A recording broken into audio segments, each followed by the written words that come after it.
again, very important conversation, and really dropped in me that everything we do is very important.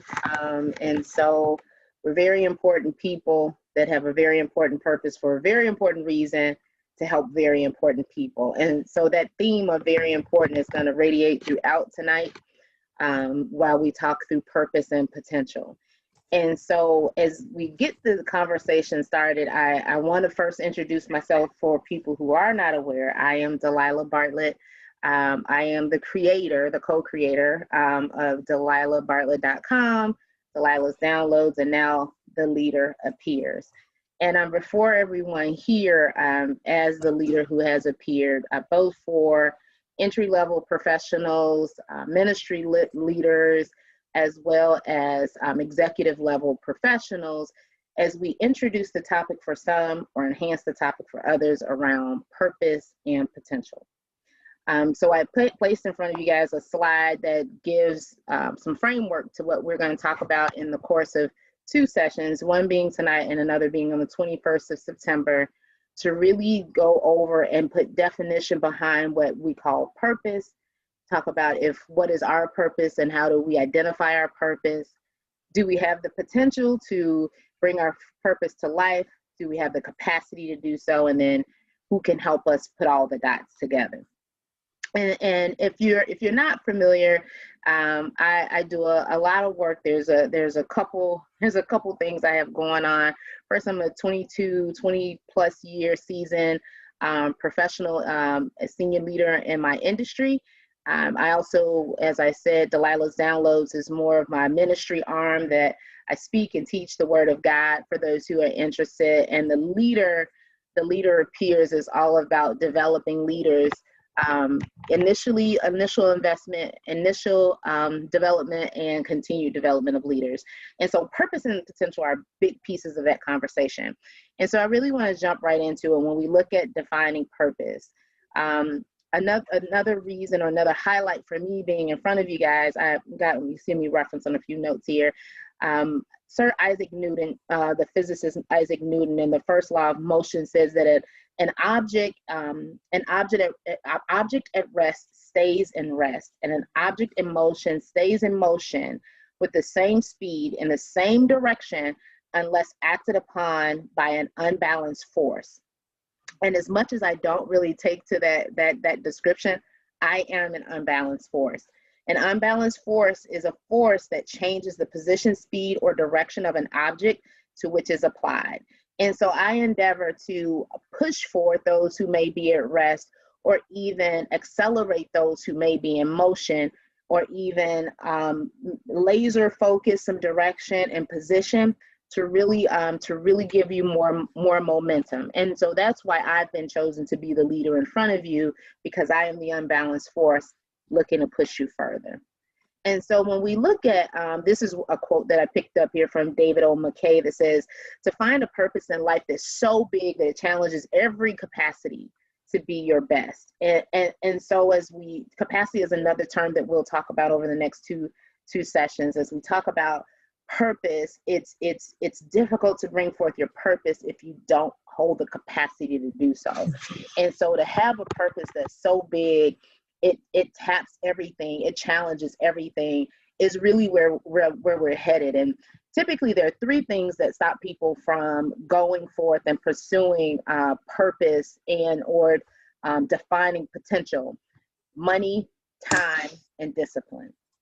And I would have to let you know, I know that from personal experience, because I've spent a lot of time reading, studying, being other teachers that speak on purpose, that teach about purpose. I've spent thousands of dollars on books and training and things of that nature to develop my overall IQ, if you will, about purpose, potential, and capacity. And so what I'm endeavoring to do here is really just bring some high-level conversation. Again, it's only 30 minutes that we'll have together here, and probably 30 minutes on the 21st, to really expand our vocabulary around purpose and our insight around purpose, so that it drives more desire for you on an individual basis to dig a little deeper. Because I cannot, in 30 minutes now and 30 minutes later, really unload everything that's been packed into me over the years. But I do acknowledge that as a challenge, and that's one of the primary reasons I am used as a vessel in your life to really kind of, if you shorten that timeline or shorten that effort. The last being discipline. The third thing that sometimes limit people from pursuing full pursuit of their purpose. That's something that, you know, we definitely can work together on and develop on the go. I would hate for lack of discipline, or lack of the desired discipline to be something that would stall someone out to not move forward with identifying their purpose and tapping into their potential. And so as we move on, again, where I'm talking to both the novice, if you will, versus, and also the experienced person. And when we talk purpose, I think purpose is a common vocabulary, a common word for all of us, where some of us may be newer, some of us more experienced. To me, purpose really forms a light that allows us or enables us to be able to better see our position, better see our way forward. It's a light, if you will.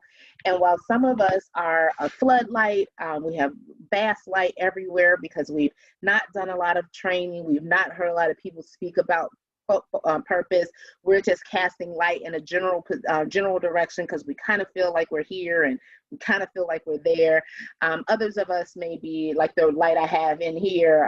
There may be a light bulb or specific lighting that's a little bit more focused than a floodlight, but not as focused as a laser. And then there may be some of us who are gearing more toward a laser light. We really know what we're after, and may just need some accountability, some definition, or more structure or more framework to help catapult us in that direction.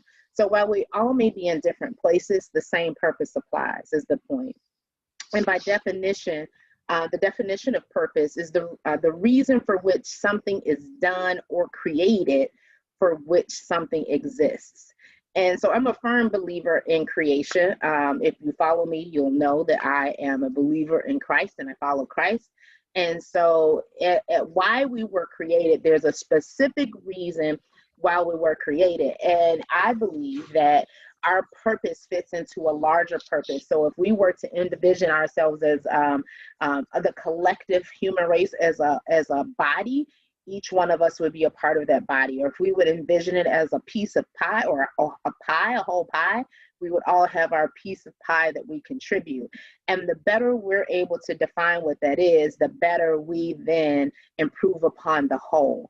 And so I'm really excited as we continue the discussion to get into the reason we were created to exist. And there's several ways that we can really go about this. And I'm going to introduce 2 ways that we can really dive into our purpose. But before I do, I wanted to put this slide up. It's of an IQ distribution. And so the story that it's telling is that this is IQ. These are IQ scores where people typically fall with IQ scores. Most people fall right in the center. Some people fall below average, and some people fall above average. But the majority are in the center. The majority are average, if you'll call them. And this doesn't just apply to IQ, but it also applies to performance ratings with work, or if school tests in schools. There's typically a lot in the middle and very few on the side. So what I want to be clear that if I have been sent out to a people to help, I'm talking to the people to the right side of the spectrum. I'm talking to the people, and you're those people because you're here, and I know that's my assignment. I'm talking to the people to the right side of the spectrum, the people that no longer seek to be average, the people that have realized to some degree that they're not common, if you will, and they have a quest to be above average. And so as we're talking, that's the positioning that I'm taking. I am not taking a position like I'm talking to everybody, because I'm not. I'm not taking a position as though I'm talking to the underachiever, and not just from a scoring perspective, but from in an innate ability that you know about yourself perspective. I'm talking to the people to the right-hand side. And so when we say purpose, and talking to you guys about purpose should be something that not only impacts you, but impacts your community, Your community either being more intimate, your family, your neighborhood, your city, your nation, whatever, your church community, whatever you would consider community. And so that's, we need to hold that as we're talking through purpose, because sometimes, you know, we can get a little selfish and we're thinking, oh, well, what is my purpose? To generate revenue or generate money or whatever it may be. But purpose is a lot larger than that. As we read from the definition, it's the reason why you were created. It's the reason I was created to exist. And I don't believe that was necessarily to own a home or to make $500,000, whatever. There's a greater definition to purpose. And so there's two primary ways that we can talk about how to define our purpose. So these are the questions, again, that we said we would answer throughout this presentation. The first, we talked about the definition, the dictionary definition of purpose. And now we're going to go through how to identify your purpose. And there's two ways that, through the discipline of purpose training or purpose coaching, there's two primary ways. And one is to establish a vision. And so you may be familiar with vision statements or vision boards or things like that. And one way to establish your purpose is to first establish a higher level vision. And what is your vision for you? What is your vision for your life? What is your vision? And then how does your purpose fit into your vision? For me, that's kind of backing into it. I find that, you know, vision work can be kind of heavy sometimes, but that is one way that the discipline of purpose coaching would tell you to identify your purpose. A second methodology for identifying purpose would be to go and take a look at your historical experiences. So to go over the course of your life, ideally a few things reflecting from each decade, and just to note down and freehand, like freeing, not overthinking it, writing down things that really spoke to you on fulfilling purpose. Even though you didn't know it was called purpose or you didn't think about it as purpose, how did you feel during certain situations and experiences in your life?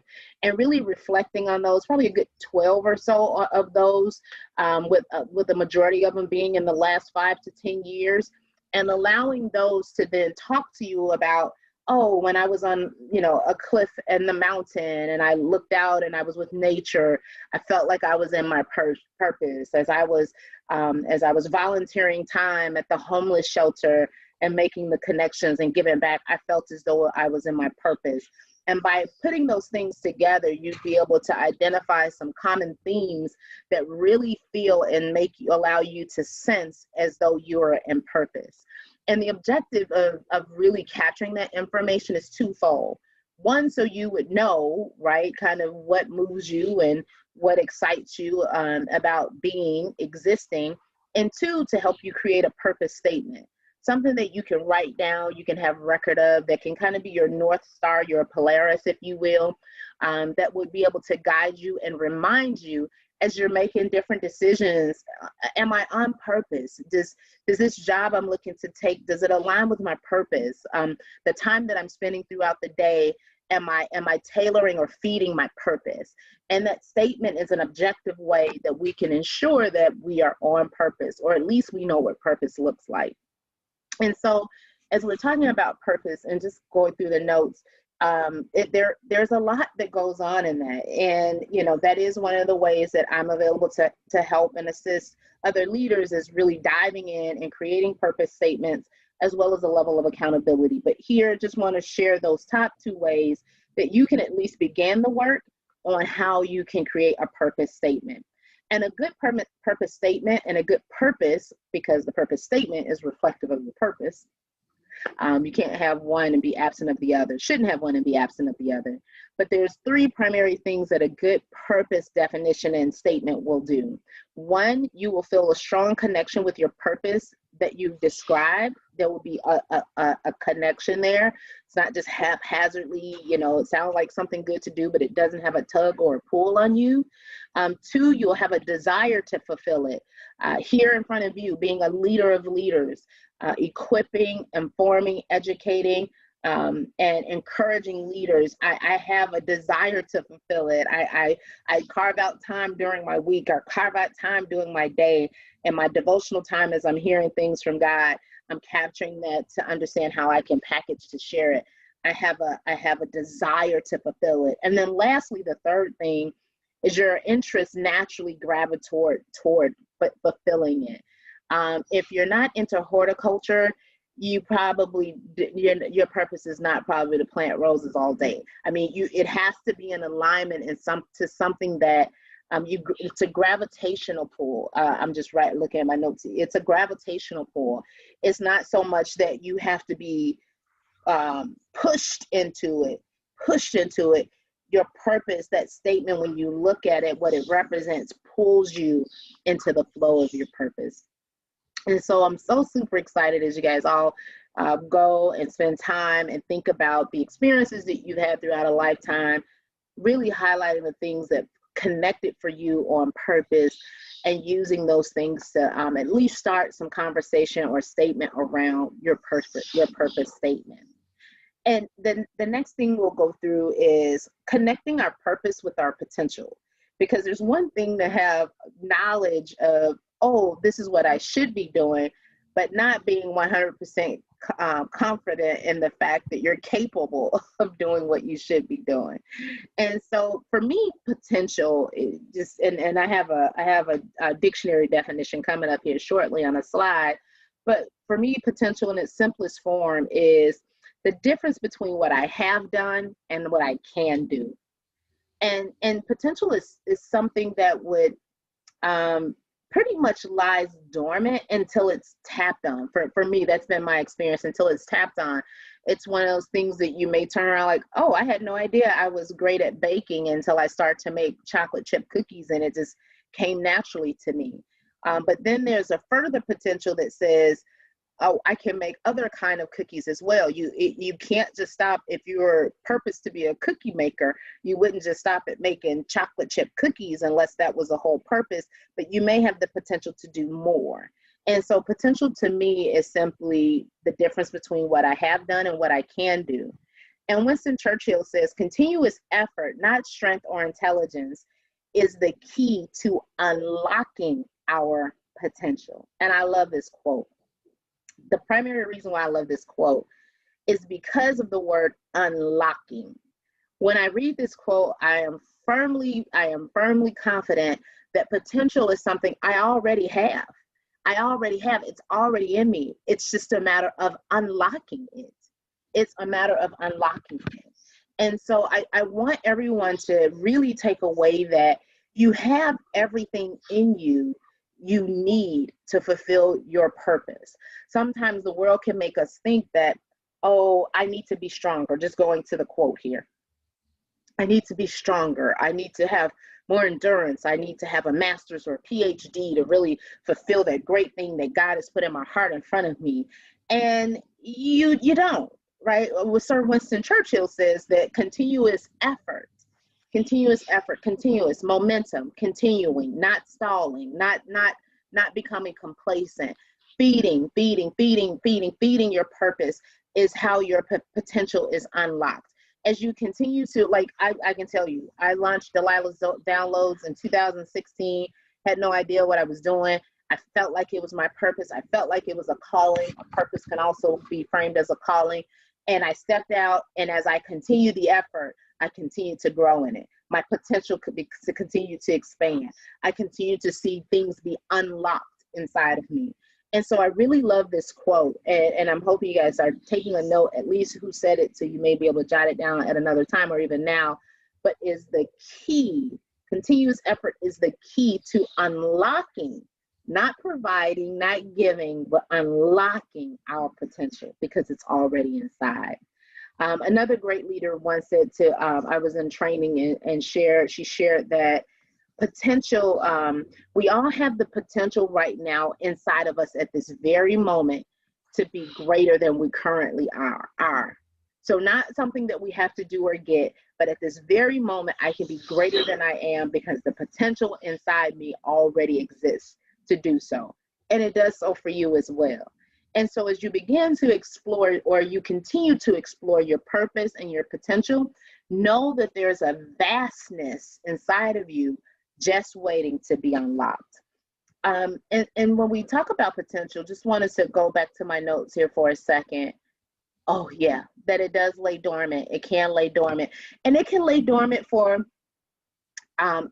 due to complacency and not tapping into it, not being continuous with the effort, or it can lay dormant in anticipation for specific time or a specific person. It may be a motivational speaker. It may be a word that you hear. It may be something that taps in that potential and awakens that potential and starts to unlock and unpack it.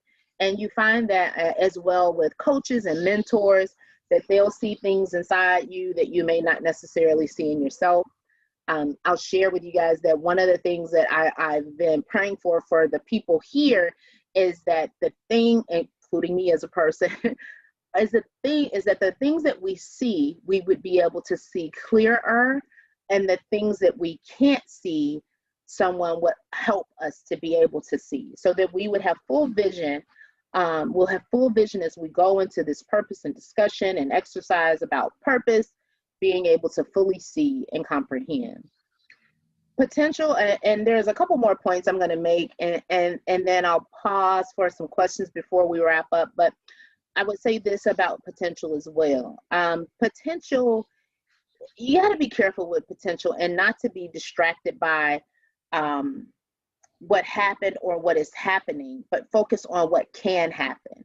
Because sometimes you may want to limit yourself to say, oh, but the last time I failed at that, so surely I'm not going to be successful this time, or at this moment, I don't necessarily see how it's possible that I can X, Y, Z, so I'm not going to. With potential, you have to be careful not to be held captive in that state, and allow yourself to vision beyond where you are to where you can be, because that's where your potential shows up. It's future. Your potential is unlocking what can be. So to have the courage and boldness to venture off into what can be is where we need to be. So be very careful as you're listening to your potential, as you're learning about your potential, to not let what's happening or what has happened limit your mind in thinking about what can happen. And so I'm going to touch on capacity. Capacity is something we'll unpack in part 2 of very important discussion on purpose, potential. Then I'll add capacity in part 2 of the discussion. But in order to truly have a capacity, we have to talk about some things that inhibit our capacity. And I put up here the definition of potential to really show how it marries to our capacity. So the definition, as I pulled it, I think it was Webster's, having or showing the capacity to become or develop into something in the future. The potential is developing into something in the future. You can use what you've done as a baseline, but it's about developing into something in the future. It's about seeing yourself do something that you haven't done. It's about manifesting things that you've not yet seen. And so it takes a faith, if you will. It takes a faith to really know that you have potential and then to work at realizing it. But capacity is something that you have to have in order to, and so when you think capacity, you want to think maybe a jug and water, right? There's so much water, that can go in that existing jug. And so sometimes you may say that, oh, well, I can't take on any more water because my jug is full. Well, hey, how about thinking about a larger jug, expanding your capacity, being available for the more, not limiting what can come into you, not limiting what you can produce, but actually expanding your capacity. And expansion of capacity really is, it challenges, and it can challenge mindsets, because there's, sometimes there's socialization, there's education, there are family traditions that would how do I want to say this correct that would want to limit the way you think, that would say, oh, well, you can't be this because you're that, right? Or that would want to say, because you're of a certain age now, you can't do certain things. That would want to say, this is the one I wrote down for myself, that, you know, as I step out in boldness, as I step out into my purpose and potential, some people may say, well, you know, she thinks she's all that. And now my response would be, I am all that. Where before my response might have been, they think I want to be seen, so I become smaller, I become duller, I hide my potential and I hide my purpose. So we want to think, when we think about capacity, our capacity to grow, our capacity to expand, our capacity to show up in our potential, and our capacity to move toward our purpose, without being dissuaded by what we would have considered to be our norms, our cultural norms, our educational norms. Because if we think about it, if everyone is educated the same way, there's a similar thinking that then we all have, be it the educational system, culturally, whatever it is, family, as a more intimate unit.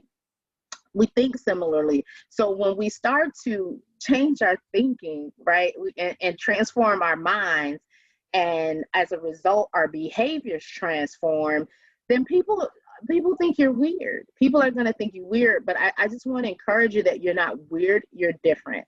And it's okay to be different, because as we looked at the bell curve, a lot of people are playing in the middle, and you're going to play on the right-hand side, because you're going to be the above average. You're in a quest for above average. You're in a quest for super genius, right? If this was the IQ curve, that would be super genius over there. You're not in a quest for what everybody's doing in the middle. So you will look different. And I just want to highly encourage you that different is okay. Different is where we need to be in order to be the change needed for ourselves, our family, our community, and our world. And so I really wanted to bring this conversation forward to everyone about purpose, and talking our vocabulary about purpose, potential, capacity, because there's so much out here that we can do, but there's something specific that we should be doing. And I believe this discussion will at least introduce, if not catapult, that feeling and that sense inside of all of us as leaders, to become more targeted and more directed in that conversation as we move forward. And so that's what I had to share with you guys for today. I promised that I would keep it down to 30 minutes, and we're at 8:31, so I did pretty good. I'm really excited about doing that, because if you've had any experience with Delilah or Delilah's downloads, like, I could be packed full of stuff and just want to share everything. But I wanted to really be on focus and on point as I introduce and talk to you guys about purpose, potential, and the introduction of capacity. And our next time up is September